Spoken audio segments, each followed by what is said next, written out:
బావిలో తుని ఇల్లు. పక్షుల గ్రామంలో ఎండాకాలం మొదలై అప్పుడే చాలా రోజులు గడిచిపోయాయి. మొదట్లో ఆ ఎండల వేడికి పక్షులన్నీ ఏదోలా తట్టుకుని నెట్టుకొచ్చాయి. కాని రాను రాను ఆ ఎండల తీవ్రత భయంకరంగా పెరిగిపోయింది. ఉదయం 8 గంటలకే సూర్యుడు నిప్పులు చెరుగుతున్నాడు. చెట్ల ఆకులన్నీ మాడిపోయి రాలిపోతున్నాయి. గాలి కూడా వేడిగా సెగలు కక్కుతూ వీస్తోంది. తుని పిచ్చుక తన ఇంటి వరండాలో కూర్చొని ఆయాసపడుతోంది. పక్కనే ఉన్న బుజ్జి పిచ్చుక ఎండవేడికి తట్టుకోలేక నీరసంగా పడుకొనుంది.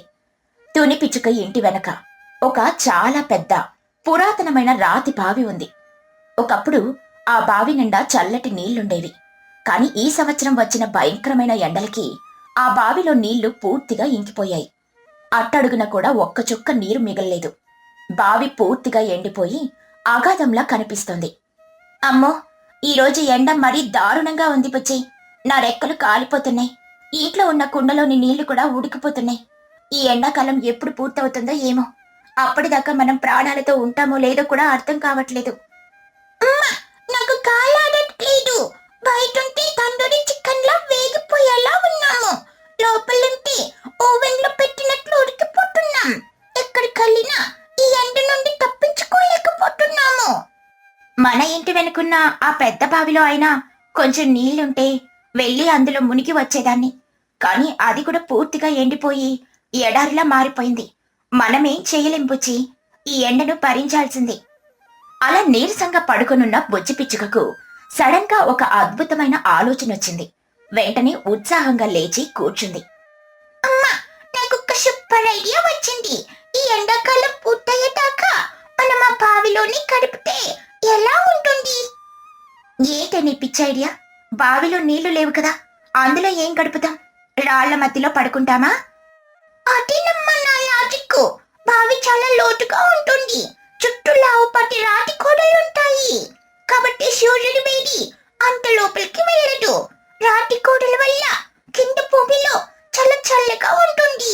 ఎలాగో అందులో నీళ్లు లేవు కదా, మనం అక్కడే ఒక చిన్న ఇల్లు లాగా ఏర్పాటు చేసుకొని ఈ సమ్మర్ మొత్తం అక్కడే ఉందాం. ఈ ఎండలకి బయట అస్సలు ఉండలేకపోతున్నాము. అలా బుజ్జి చెప్పిన ఐడియా తుని పిచ్చుకకు కూడా చాలా బాగా నచ్చింది. నిజమే బుజ్జి, లోపల ఎండ పడదు కాబట్టి చల్లగానే ఉంటుంది. పద, ఒకసారి కిందకి వెళ్ళి చూద్దాం ఎలా ఉందో పరిస్థితి. అలా తుని బుజ్జి ఇద్దరు కలిసి మెల్లగా ఆ పెద్ద బావి లోపలికి ఎగురుకుంటూ వెళ్లారు. కిందకి వెళ్లే కొద్దీ వాళ్లకు ఎండవేడి తగ్గిపోయి ఒక వింతైన చల్లదనం తగలడం మొదలైంది. బావి అడుగు భాగానికి చేరుకోగానే వాళ్ళు ఆశ్చర్యపోయారు. అక్కడ అడుగు భాగం చాలా విశాలంగా చదునుగా ఉంది. చుట్టూ ఉన్న గుండ్రటి రాతి గోడలు ఎంతో అందంగా పురాతన కోట గోడల్లాగా ఉన్నాయి.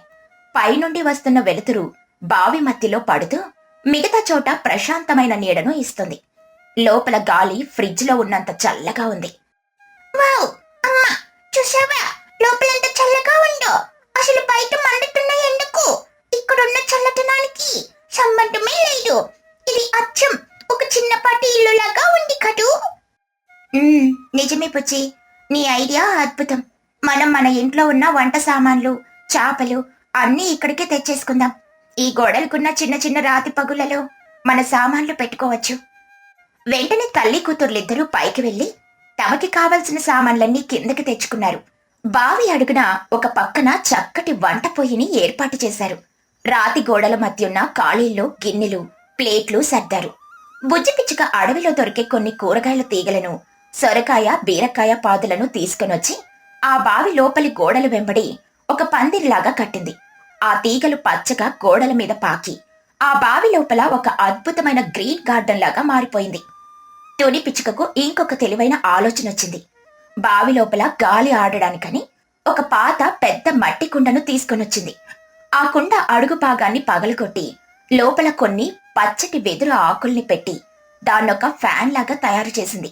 బావి పైనుండి వచ్చే గాలి ఆ కుండ గుండా దూరి ఆకుల చల్లదనాన్ని తీసుకుని బావంతా ఒక ఏసీ గాలిలాగా వ్యాపించేలా సెట్ చేసింది. అమ్మా, నువ్వు సూపర్. ఈ మట్టి కుండ ఏసీ నుండి వచ్చే గాలికి నాకిప్పుడే నిద్ర వచ్చేస్తుంది. బయట ఎండ 50 డిగ్రీలున్నా మన బావి ఇంట్లో మాత్రం 20 డిగ్రీలే ఉంటుంది. అవును పుచ్చి, ఇక ఈ సమ్మర్ అంతా మనం ఇక్కడే హాయిగా వండుకొని తిని పడుకుందాం. ఎవరైనా చుట్టాలొచ్చినా ఇక్కడే కూర్చోబెడదాం. ఇక మరుసటి రోజు మధ్యాహ్నం బన్ను చిలుక వాళ్ళమ్మ చోటు చిలుక ఎండకి ఆయాసపడుతూ తుని పిచ్చుక ఇంటికొచ్చారు. తుని ఆంటీ, బుజ్జి ఎక్కడున్నారు? మా ఇంట్లో కరెంటు పోయింది. ఎండకి నా ఈకలు మాడిపోతున్నాయి. కనీసం మీ ఇంట్లో మజ్జిగైనా కలుపుకొని తాగుతామని వచ్చాను. ఎక్కడున్నారు? ఇల్లంతా వెతికారు కాని తుని పుచ్చి ఎక్కడా కనిపించలేదు. ఇల్లు ఖాళీగా ఉంది. ఏంటి బన్ను, ఇల్లు ఖాళీగా ఉంది? వీళ్ళు ఈ ఎండలో ఎక్కడికి వెళ్లారు? ఒకవేళ ఎండ తట్టుకోలేక ఊరు విడిచి సిటీకి వెళ్ళిపోయారా ఏంటి? అప్పుడే బన్నుగాడికి ఇంటి వెనుకున్న బావిలో నుండి ఎవరో మాట్లాడుకున్న శబ్దాలు, మంచి వంట వాసన వినిపించాయి. మమ్మీ, ఆ బావిలో నుండి వంట వాసన వస్తుంది. ఎవరైనా వంట చేసుకుంటూ బావిలో పడిపోయారా ఏమిటి? పద వెళ్ళి చూద్దాం. ఇద్దరు కంగారుగా బావి అంచుకు వెళ్లి కిందకి తొంగి చూశారు. కింద జరుగుతున్న దృశ్యాన్ని చూసి ఇద్దరికీ మతిపోయింది. కింద బావడుగున తుని పిచ్చుక ఒక చక్కటి మట్టి పొయ్యి మీద పెద్ద కడాయి పెట్టి గుమగుమలాడే కూర వండుతోంది. బుజ్జి పిచ్చుక పచ్చటి కూరగాయల పందిరి కింద హాయిగా చాప మీద పడుకునుంది. ఒక మట్టి కుండ ఫ్యాన్ నుండి చల్లటి గాలి వస్తుంది. అమ్మ బాబాయ్, ఏంటి తుని ఇది?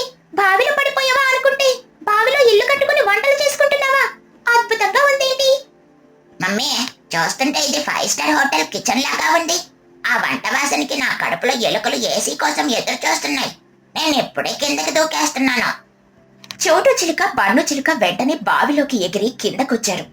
అడుగు పెట్టగానే వాళ్లకు కలిగిన చల్లదనం మాటల్లో చెప్పలేనిది. ఆహా, ఏంటంటే ఈ చల్లదనం? నేను సిమ్లాకి వచ్చినట్లు ఫీల్ అవుతున్నాను. బయట ఎండకి నా ముక్కు మాడిపోయింది. ఇక్కడ చూస్తే చలికి నా ముక్కు రంగు మారిపోతోంది. ఆ మట్టి కుండలో ఏసీ మోటార్ ఏమైనా పెట్టారా? ఏసీ మోటార్ లేదు బన్ను, అంతా నేచురల్ కూలింగే. బుజ్జి ఐడియా ఇది. బయట ఉండలేక ఈ ఎండాకాలమంతా ఇక్కడే ఉందామని డిసైడ్ అయ్యాం. రండి చోటు, ఆ చాప మీద కూర్చోండి. బుజ్జి, నీ బ్రెయిన్ కి దండం తల్లి. ఎంత గొప్ప ఆలోచన! గోడలకి ఆ కూరగాయల తీగలు చూస్తుంటే కళ్ళకు భలే ప్రశాంతంగా ఉంది. పైగా మట్టి పొయ్యి మీద వంట. మా ఇంట్లో ఎండకి ఉండలేకపోతున్నాం. ఈ సమ్మర్కి నేను కూడా మీతో పాటు ఇక్కడ సెటిల్ అయిపోతా. సరిగ్గా అప్పుడే పైనుండి హలో అని ఒక గట్టి అరుపు వినిపించింది. పైకి చూస్తే అంచు మీద కళ్ళద్దాలు పెట్టుకుని చిచ్చుకాకి, చిన్నుకాకి, మహిగ్రద్ద, లూసి పావురం అందరూ తొంగి చూస్తున్నారు. ఏంటి తుని ఇది? ఊరంతా మీకోసం వెతుకుతుంటే మీరంతా కలిసి గ్రౌండ్ ఫ్లోర్ లో దాక్కున్నారా? అక్కడేదో స్వర్గంలో ఉన్నట్లు ఎంజాయ్ చేస్తున్నారు. మేం కూడా వచ్చేస్తున్నాం. అందరూ ఒకరి తర్వాత ఒకరు బావిలోకి దిగారు. బావి చాలా విశాలంగా ఉండడంతో అందరికీ సరిపడా చోటుంది. అందరూ ఆ చల్లదనాన్ని చూసి ఆశ్చర్యపోయారు. నిజంగా తుని, ఇది ఒక వరం లాంటిది. ప్రకృతి మనకిచ్చిన ఈ పాత బావి ఇప్పుడు మన ప్రాణాలు నిలబెడుతోంది. అసలు బయట ఎండ ఉందన్న విషయమే ఇక్కడ కూర్చుంటే గుర్తుకు రావడం లేదు. అవును తుని, నేను నా కిరాణా షాప్ లో ఎండకి మాడిపోతున్నాను. సరుకులన్నీ ఇక్కడికే తెచ్చేసి ఈ మూలన నా షాప్ పెట్టుకుంటాను. చిచ్చుకాకి కళ్ళు మెరిపిస్తూ, ఆగండి ఆగండి ఆగండి, మీరెవరో ఇక్కడ ఏమీ పెట్టడానికి వీల్లేదు. తుని, నువ్వు ఒక గోల్డెన్ మైన్ పట్టుకున్నావే, నీకు ఐడియా ఉందా లేదా? ఈ బావిని మనం ఒక అండర్ గ్రౌండ్ సమ్మర్ రిసార్ట్ లాగా మార్చేద్దాం. బయట పక్షులకి ఎంట్రీ ఫీజు 500 రూపాయలు పెడదాం. చల్లటి గాలికి ఎక్స్ట్రా ఛార్జ్, ఈ వంటలకి ఎక్స్ట్రా ఛార్జ్. నేను మేనేజర్ గా ఉంటాను. వచ్చే లాభంలో సగం నీకు, సగం నాకు. డీల్ ఓకేనా? అమ్మో, ఎక్కడికి వెళ్ళినా నీకు డబ్బులు గోలు తప్పదా? వాళ్ళు ప్రశాంతంగా ఎండ నుండి తప్పించుకుందామని వస్తే దానికి కూడా నువ్వు ఎంట్రీ ఫీజు పెడతావా? నిన్న మట్టి కొండ ఫ్యాన్ లో వేసి తిప్పాలి. చిచ్చు ఆంటీ, ఇది మా సొంత ఇల్లు. దీన్ని వ్యాపారం చేయడానికి నేను ఒప్పుకోను. మన ఊరి వాళ్ళందరూ ఇక్కడికి వచ్చి ఫ్రీగా చల్లపడచ్చు. ఒక్కరికి ₹1 కూడా ఛార్జ్ లేదు. అయ్యో, ఎంత లాభం మిస్ అయిపోతున్నాం. సరేలే, కనీసం నా కోసమైనా ఇక్కడ ఒక గది ఇవ్వ. నా ఫ్యాన్ బిల్ అయినా ఆదా అవుతుంది. తుడి పిచ్చుక మట్టి పొయ్యి మీద అందరికీ సరిపడా భోజనం వండింది. కమ్మటి సాంబారు, వేడివేడి అన్నం మరియు గోడకి కాసిన తాజా సొరకాయతో చేసిన కూరని సిద్ధం చేసింది. అందరూ కలిసి కింద చాప మీద ఒక వృత్తాకారంలో కూర్చున్నారు. అమ్మా, ఈ వాసనకి నా నోట్లో నీళ్లు గంగా నదిలో పొంగిపోతున్నాయి ఆంటీ. కరెక్ట్ గా వండిన వెంటనే నాకు ఆకలేసింది. ముందు నాకు ఒక పెద్ద ప్లేట్ నిండా అన్నం, దాని నిండా సాంబారు వేసివ్వు. ఒరి, నువ్వు వచ్చింది చల్లగాలి కోసం రా. ఆంటీ వండిన వంట మొత్తం తినేయడానికి కాదు. కొంచెం పద్ధతిగా తిను. మమ్మీ, ఈ నాచురల్ ఏసీ గాలిలో తింటే అరుగుదల చాలా ఫాస్ట్ గా ఉంటుందని సైంటిస్టులు చెప్పారు. అందుకే నేను 3 ప్లేట్లు తింటాను. అందరూ బన్ను మాటలకు గట్టిగా నవ్వారు. అందరికీ తుని పిచ్చుక వడ్డించింది. చల్లటి వాతావరణంలో మట్టి పొయ్యి మీద వండిన ఆ భోజనం అందరికీ అమృతంలా అనిపించింది. చిచ్చుకాకి కూడా తన వ్యాపార బుద్ధిని పక్కన పెట్టి కడుపు నిండా తిని త్రేయించింది. కుహుబాతు లోపలికొస్తూ, హలో ఫ్రెండ్స్, ఏంటి అందరూ ఇక్కడే ఉన్నారా? నేను నా చెరువులో నీళ్లు లేక బాధపడుతుంటే మీరు ఈ చల్లటి బావిలో పార్టీ చేసుకుంటున్నారా? నన్ను కూడా తెచ్చుకోండి. ఆ రా కుహురా, ఈ సమ్మర్కి ఇదే మన కొత్త చెరువు, కొత్త ఇల్లు, కొత్త మీటింగ్ పాయింట్ అన్నీ ఇదే. ఆ రోజు నుండి పక్షుల గ్రామంలో ఎవరికీ ఎండ భయం లేకుండా పోయింది. పగటిపూట ఎండ తీవ్రంగా ఉన్నప్పుడు ఊరి పక్షులన్నీ తుని పిచ్చుక ఇంటి వెనుకున్న ఆ రాతి బావిలోకి చేరుకునేవి. మహిగ్రద్ద ఆ చల్లదనంలో హాయిగా నిద్రపోయేది. లూసీ పావురం తన పనులన్నీ అక్కడే చేసుకునేది. బన్నుగాడు రోజుకో రకం కూర వండమని తుని ఆంటీని బ్రతిమిలాడుకుంటూ అక్కడే భోజనం చేసేవాడు. చిచ్చుకాకి తాను వేసుకున్న మేకల వ్యాపారం, కిరాణా షాప్ డిస్కౌంట్లు లాంటి ప్లాన్లన్నీ కూడా పక్కన పెట్టి ప్రశాంతంగా బావిలో కబుర్లు చెప్పుకుంటూ గడిపేది. బావిలో నీళ్లు లేకపోయినా అదందించిన చల్లదనం ఆ ఊరి పక్షుల ప్రాణాలను నిలబెట్టింది. బుజ్జి పిచ్చుక ఆలోచనను ఊరంతా మెచ్చుకున్నారు. ఎండాకాలమంతా ఆ రాతి బావి ఒక అందమైన చల్లటి కమ్యూనిటీ హాల్ లాగా మారిపోయింది. ఈ కథలోని నీతేంటంటే, కష్టకాలంలో వచ్చిన సమస్యను చూసి భయపడకుండా బుద్ధి బలాన్ని ఉపయోగిస్తే ప్రకృతిలో ఉన్న పనికిరాని వస్తువులు కూడా మనకు రక్షణ కవచంగా మారుతాయి. అందరూ కలిసి పంచుకుంటే ఆనందం రెట్టింపవుతుంది. పక్షుల గ్రామంలో ఎండాకాలం తన ప్రతాపాన్ని చూపిస్తుంది. ఉదయం 10 గంటలకే అడవిలో ఎండ బగబగా మండుతోంది. పక్షులన్నీ ఎండ వేడికి తట్టుకోలేక చెట్ల నీడలలో విశ్రాంతి తీసుకుంటున్నాయి. ఆ రోజు ఉదయం తుని చాలా దూరం ఎగిరి అడవి చివరున్న ఎత్తైన తాటి చెట్ల దగ్గరికి వెళ్ళింది. అక్కడి నుండి ఎంతో కష్టపడి కొన్ని లేత ముంజకాయలను కోసుకుని తన ఇల్లు దగ్గరికి తీసుకునొచ్చింది. బుజ్జి, బయటికి రా తల్లి, చూడు నేను నీకోసం ఏం తెచ్చానో. ఎండవేడికి నీకు దాహంగా ఉంటుంది కదా, ఈ ముంజకాయలు తింటే నీ కడుపు చల్లబడుతుంది. అమ్మా, ఇవి చాలా కొట్టుగా ఉన్నాయి. పైకి చూస్తే గట్టిగా ఉన్నాయి, కానీ లోపలేముందమ్మా? ఇవి తింటే నిజంగానే దాహం తీరుతుందా? ఖచ్చితంగా తీరుతుంది. ఇవి పైకి గట్టిగా ఉన్నా లోపల అచ్చం నీటితో నిండిన మంచు గడ్డలాగా ఉంటాయి. ఆగు, నేను నా ముక్కుతో వీటిపై తొక్కను తీసి ఇస్తాను, అప్పుడు నువ్వు తిని చూడు. తుని ఎంతో నేర్పుగా ముంజకాయపై ఉన్న పసుపు రంగు తొక్కను తీసేసింది. లోపల తెల్లగా, పారదర్శకంగా, మెత్తగా జెల్లీలాగా ఉన్న ముంజకాయ బయటకొచ్చింది. దాన్ని చూడగానే బుజ్జి కళ్ళల్లో ఆనందం వెల్లివిరిసింది. వావ్, ఇది అచ్చం నీటి చుక్కలాగా మెరిసిపోతుంది. నేనిప్పుడే తింటానమ్మా. బుజ్జి ఆ ముంజకాయను నోట్లో వేసుకుంది. అబ్బా, ఇది చాలా చాలా చల్లగా తీగా ఉంది. నోట్లో వేసుకోగానే కరిగిపోయి నీళ్ళల్లో జారిపోయిందమ్మా. నా దాహం, అలసట మొత్తం మాయమైపోయాయి. ఇవి చాలా అద్భుతంగా ఉన్నాయి. అవును తల్లి, ఎండాకాలంలో ఈ ముంజకాయలు ప్రకృతి మనకిచ్చిన వరం. లోపలున్న నీరు మనకి ఎంతో బలాన్ని, చల్లదనాన్ని ఇస్తుంది. అమ్మా, నాకు ఒక మంచి ఆలోచన వచ్చింది. మన ఊర్లో పక్షులన్నీ ఈ ఎండకి చాలా ఇబ్బంది పడుతున్నాయి కదా. మనం మన ఇల్లు ముందు ఒక ముంజకాయల వ్యాపారం పెట్టి ఎలా ఉంటుంది? అందరూ వచ్చి ఈ చల్లటి ముంజకాయలు తిని ఆనందిస్తారు కదా. అది చాలా గొప్ప ఆలోచన పుచ్చి. పక్షుల దాహం తీర్చడం కంటే మంచి పని ఏముంటుంది? నేను మళ్ళీ ఆ తాటి చెట్ల దగ్గరికెళ్ళి ఒకేసారి చాలా ముంజకాయలు తీసుకుని వస్తాను. నువ్వు ఈలోపు మన ఇంటి ముందు ఒక పెద్ద ఆకు పరిచి వ్యాపారానికి వేదిక సిద్ధం చెయ్యి. తుని వేగంగా ఎగిరెళ్ళి చాలా ముంజకాయలను తీసుకుని వచ్చింది. ఇద్దరు కలిసి వాటన్నిటికీ పై తొక్క తీసి ఒక విశాలమైన తామరాకు మీద అందంగా పేర్చారు. ముంజకాయలు తెల్లటి ముత్యాల్లాగా మెరిసిపోతూ నోరూరించేలా ఉన్నాయి. అప్పుడే ఆహారాన్ని వెతుక్కుంటూ అటుగా వచ్చిన చోటు మరియు తన కొడుకు బన్ను ఆ స్టాల్ ని చూశారు. ఏంటి ఇల్లు ముందు ఏదో కొత్తగా దుకాణం పెట్టావు? ఇవే పండ్లు తెల్లగా మెత్తగా కనిపిస్తున్నాయి. మా బన్ను ఎండక దాహంతో ఏడుస్తున్నాడు. రండి చోటు, ఇవి ముంజకాయలు. ఈ ఎండాకాలంలో వీటిని మించిన చల్లటి ఆహారం మరొకటి లేదు. బన్నుకి ఒక కాయ ఇవ్వు, వాడి దాహం ఇట్టే తీరిపోతుంది. అలాగా, అయితే ఒకటి ఇవ్వుతుని. వాడికి తినడానికి ఏమీ నోట్లో వెళ్ళడం లేదు. తుని ఆ ముంజకాయను బన్నుకిచ్చింది. బన్ను దాన్ని భయపడుతూనే నోట్లో పెట్టుకున్నాడు. అది నోట్లోకి వెళ్ళగానే వాడి ముఖం ఆనందంతో వెలిగిపోయింది. అంటే ఇది భలే జారుతోందంటే పళ్ళు లేకుండానే మింగేయచ్చు. కడుపులోకి వెళ్ళగానే ఏసీ కాయలు వచ్చినట్లు లోపలంతా చల్లగా అయిపోయింది. నాకింకో 2 కాయలు కావాలంటీ. చూసారా పన్నుక, నేను ముందే చెప్పాను కదా, ఇవి చాలా తీగా ఉంటాయి. వీళ్ళ మాటలు విని ఊరి పెద్ద మాహి, ఆమె వెంట లూసి, కుహు కూడా అక్కడికొచ్చారు. ఏమిటి ఇక్కడ ఎంత సందడిగా ఉంది? తుని, ఏంటి తెల్లటి పండ్లు? అడవిలో నేనెప్పుడు చూడలేదే. ఇవి తాటి చెట్ల నుండి నేను కోసుకొచ్చిన లేత ముంజకాయలు మహిగారు. ఎండవేడికి మన పక్షులు అల్లాడిపోతున్నాయని నేను మరియు బుచ్చి కలిసి ఈ ముంజకాయల వ్యాపారం మొదలుపెట్టాం. మీరు కూడా రుచి చూడండి. ముంజకాయలా? ఇవి తింటే నా తెల్లటి ఈకలకి ఏమైనా ఇబ్బంది అవుతుందా తుని? నా చర్మపు రంగు మారిపోతుందేమోనని భయంగా ఉంది. చూస్తుంటే ఇవి చాలా జిగటిగా ఉన్నట్లున్నాయి. అస్సలు ఇబ్బంది ఉండదు లూసి. ఈ ముంజకాయల్లో స్వచ్ఛమైన నీరుంటుంది. ఇది తింటే నీ ఒంట్లో ఉన్న వేడంతా పోయి నీ చర్మానికి మంచి నిగారింపు వస్తుంది. నీ ఈకలు ఎండకి మాడకుండా మరింత అందంగా మెరుస్తాయి. అయితే ఇంకా ఆలస్యం ఎందుకు? ముందు నాకే ఇవ్వుతుని. నా అందం పెంచేది ఏదైనా సరే నేను వదలను.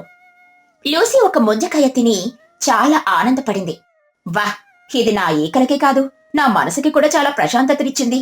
ఎండ వేడి ఏమాత్రం తెలియడం లేదు. నాకు కూడా యువతనే. ఈ వడగాలికి నా గొంతు ఎండిపోయి మాట కూడా సరిగ్గా రావడం లేదు. నా గొంతు తడిపితే కానీ నేను పాటలు పాడలేను. కుహు ముంజకాయ తినగానే ఆమె గొంతులోని గరగర పూర్తిగా పోయింది. అద్భుతం! నా గొంతు మంట పూర్తిగా మాయమైపోయింది. ఈ ముంచకాయల చల్లదనం నా గొంతుని మళ్ళీ కిలకలా మార్చేసింది. ఈ ఆనందంలో నేను ఒక పాట పాడతాను, వినండి. కుహు ఎంతో సంతోషంగా మధురమైన గొంతుతో ఒక పాట పాడింది. అందరూ ఆనందంగా ముంజకాయలు తింటున్నారు. వ్యాపారం చాలా జోరుగా సాగుతుంది. పక్షులన్నీ తునికి బహుమానంగా రంగురాళ్ళు, ఎండు గింజలు ఇస్తూ ముంజకాయలను తీసుకుంటున్నాయి. ఇక అప్పుడే ఆకాశం నుండి ఎగురుకుంటూ వచ్చి చిచ్చు మరియు చిన్ను అక్కడికి చేరుకున్నారు. ఏమిటి మిత్రులరా, ఈ మండుటెండలో అందరూ తుని ఇంటి ముందు ఎంత సంతోషంగా ఉన్నారు? ఏదైనా పెద్ద విందు జరుగుతోందా? రా చిచ్చు, మన తుని మరియు బొజ్జి కలిసి ఈ ముంజకాయల వ్యాపారం మొదలు పెట్టారు. ఇవి తింటే ఎండవేడి పూర్తిగా మర్చిపోతాం. నువ్వు చిన్ను కూడా రుచి చూడండి. అమ్మో, నాకు తెల్లటి కాయలు కావాలి. నా గొంతు పూర్తిగా ఎండిపోయింది. ఇదిగో చిచ్చు, మీరిద్దరు తినండి. చిచ్చు ముంజకాయను నోట్లో వేసుకుని దాని చల్లదనాన్ని ఆస్వాదించింది. వా తుని, నీ ఆలోచన చాలా అద్భుతంగా ఉంది. ఈ ఎండాకాలంలో మన ఊరికి ఇదే సరైన ఆహారం. కానీ చిచ్చు ఆ తామరాకు మీద ఉన్న మిగిలిన ముంజకాయలను జాగ్రత్తగా గమనించింది. కానీ ఏంటి చిచ్చు, రుచి బాలేదా? ఆ రుచి చాలా బాగుంది తుని. కానీ బయట వీస్తున్న వేడిగాలికి ఈ తామరాకు మీద ఉన్న ముంజకాయలు నెమ్మదిగా వేడెక్కిపోతున్నాయి. ఇవి జెల్లీలాగా ఉండడం వల్ల ఈ ఎండ తగిలితే వాటి చల్లదనం పోయి నీరు ఆవిరైపోతుంది. వేడిగా ఉన్న ముంజకాయలు తింటే రుచి ఉండదు, కడుపు నొప్పి కూడా వస్తుంది. అయ్యో నిజమే, నేనిప్పుడే తిన్న కాయ కొంచెం వెచ్చగా అనిపించింది. ఇలా వేడెక్కిపోతే మనకి చల్లదనం ఎలా వస్తుంది? మన వ్యాపారం ఆగిపోతుందా? ఈ ఎండకి కాయలన్నీ వేడిగా అయిపోతాయా? మనం కష్టపడి తెచ్చిన ముంజకాయలన్నీ వృధా అయిపోతాయా? అవును చిచ్చు, నేను ఈ వేడి గురించి ఆలోచించలేదు. తాటి చెట్టు మీద తొక్కతో ఉన్నప్పుడు అవి చల్లగా ఉంటాయి. కానీ తొక్క తీసాక ఎండకి తొందరగా వేడెక్కిపోతాయి. ఇప్పుడు వీటిని చల్లగా ఎలా ఉంచాలో నాకు అర్థం కావడం లేదు. అందరూ విచారంగా ఆలోచిస్తున్న సమయంలో చిచ్చు పెదవుల మీద ఒక చిరునవ్వు వెలిసింది. ఆమె బుర్ర చాలా వేగంగా పనిచేసింది. ఎవరు కంగారు పడకండి. ఈ ముంజకాయలు వేడెక్కకుండా నా దగ్గర ఒక అద్భుతమైన ఐడియా ఉంది. ఈ వ్యాపారం అస్సలాగదు. చిన్న, నువ్వు వెంటనే వెళ్లి మన ఊరి చెరువు దగ్గర ఉన్న తడి నాచు మరియు అడవిలో దొరికే సన్నటి వెదురు బద్దలో తీసుకొనిరా. ఇట్ట తెస్తానమ్మా. చిన్ను వేగంగా ఎగిరిపోయాడు. చోటు, నువ్వు మరియు పన్ను వెళ్లి ఒక పెద్ద లోతైన బండరాయి గుంటను శుభ్రం చేసి ఇక్కడికి లాక్కొని రండి. మహిగారు, మీరు మరియు కుహు ఆ గుంట నిండా చెరువులోని అడుగు నీళ్లు పట్టుకుని తీసుకొని రండి. సరే చిచ్చు, మేమిప్పుడే ఆ పెద్ద రాతి గుంటను తీసుకొని వస్తాము. కొద్దిసేపటికి చిచ్చు చెప్పిన వస్తువులన్నీ తుని ఇంటి ముందుకు వచ్చాయి. ఒక పెద్ద లోతైన రాతి గుంట, అందులో చల్లటి చెరువు నీళ్లు సిద్ధంగా ఉన్నాయి. ఇప్పుడు అందరూ చూడండి, మన నేచురల్ రిఫ్రిజిరేటర్ ఎలా పనిచేస్తుందో చూడండి. ముందుగా నేను ఈ వెదురు బద్దలను ఆ రాతి గుంట మీద ఒక వలలాగా అల్లుతాను. ఆ నీళ్లకి కొంచెం పైన ఈ వెదురు బద్దలు ఉంటాయి. చిచ్చు తన వాడి అయిన ముక్కుతో ఆ వెదురు బద్దలను రాతి గుంట మీద గట్టిగా అల్లింది. ఇప్పుడు ఈ వెదురు అల్లిక మీద మనం ఆ తడి నాచును దట్టంగా పరుద్దాం. ఈ తడి నాచు కింద ఉన్న చల్లటి నీళ్లను పీల్చుకొని ఎప్పుడు మంచులాగా చల్లగా ఉంటుంది. ఇప్పుడు తుని ఆ తామరాకును ఈ తడి నాచు మీద పెట్టావు. తుని జాగ్రత్తగా ముంజకాయలతో ఉన్న తామరాకును ఆ తడి నాచు మీద పెట్టింది. ఆ అంతే, కిందన్న చల్లటి నీళ్ళు తడి నాచు వల్ల ఆకు మీద ఉన్న ముంజకాయలకు కింద నుండి నిరంతరం చల్లదనం అందుతూనే ఉంటుంది. బయట ఎంత ఎండ ఉన్నా సరే ఈ ముంజకాయలు ఐస్ గడ్డలాగా ఎప్పుడు చల్లగా ఉంటాయి. వేడెక్కే ప్రసక్తే లేదు. వా చిచ్చు, నీ బుద్ధి బలం అమోఘం. ఒక చిన్న రాతి గుంట, నీళ్లు, తడి నాచుతో ఎంత అద్భుతమైన కూలర్ తయారు చేశావు. నీ ఐడియా వల్ల ముంజకాయలు ఎప్పటికీ చల్లగా తాజాగా ఉంటాయి. నిజంగానే చిచ్చు, నువ్వు నా వ్యాపారాన్ని, మా కష్టాన్ని కాపాడావు. ముంజకాయలు మళ్ళీ చల్లబడ్డాయి. నీ తెలివికి, నీ సహాయకునానికి చాలా చాలా కృతజ్ఞతలు. అత్త, నువ్వు చాలా గ్రేట్ అత్త. ఇప్పుడు ముంజకాయలన్నీ భలే కూల్గా ఉన్నాయి. మన వ్యాపారం ఇక ఆగిపోదు. అద్భుతం. ఇప్పుడు ఈ చల్లటి ముంజకాయలు తింటే నా ఒళ్ళంతా ఏసీలో ఉన్నట్లుంటుంది. నా ఈకలు మరింత అందంగా మెరుస్తాయి. చిచ్చు, నీ సమయస్ఫూర్తికి దండం పెట్టొచ్చు. నా గుతుకు ఇంతకంటే మంచి చల్లటి పండు మరొకటి దొరకదు. అందరి కష్టం వల్ల మన ఊరికి ఈ ఎండాకాలం ఎంతో ప్రశాంతంగా గడిచిపోతుంది. అందులో ఏముంది మిత్రులారా, టోనీ కష్టపడి అడవి చివరి నుండి ముంజకాయలు తెచ్చింది. నేను దానికి కొంచెం తెలివిని జోడించాను అంతే. అందరం ఒకరికొకరు సహాయం చేసుకుంటేనే అడవిలో ఏ కష్టమైనా సులభంగా దాటొచ్చు. ఇక అందరూ కడుపు నిండా చల్లగా ముంజకాయలు ఆరగించండి. ఆ రోజు నుండి ఎండాకాలం పూర్తయ్యే వరకు తుని మరియు బుజ్జిల ముంజకాయల వ్యాపారం చాలా ఘనంగా సాగింది. చిచ్చు తయారు చేసిన ఆ రాతిగుంట కూలర్ వల్ల పక్షులన్నీ రోజు మధ్యాహ్నం అక్కడికొచ్చి ఐస్ లాగా చల్లగా ఉన్న ముంజకాయలను ఆస్వాదిస్తూ కబుర్లు చెప్పుకుంటూ ఆనందంగా గడిపాయి. తుని కష్టం, చిచ్చు తెలివితేటలు ఊరి పక్షులకు ఎండాకాలపు తాపాన్ని పూర్తిగా మర్చిపోయేలా చేశాయి. ఈ కథలోని నీతేంటంటే, మంచి ఆలోచన, కష్టపడే తత్వం ఉన్నప్పుడు దానికి స్నేహితుల సహకారం, సమయస్ఫూర్తి తోడైతే ఎలాంటి సమస్యనైనా చాలా సులభంగా పరిష్కరించవచ్చు.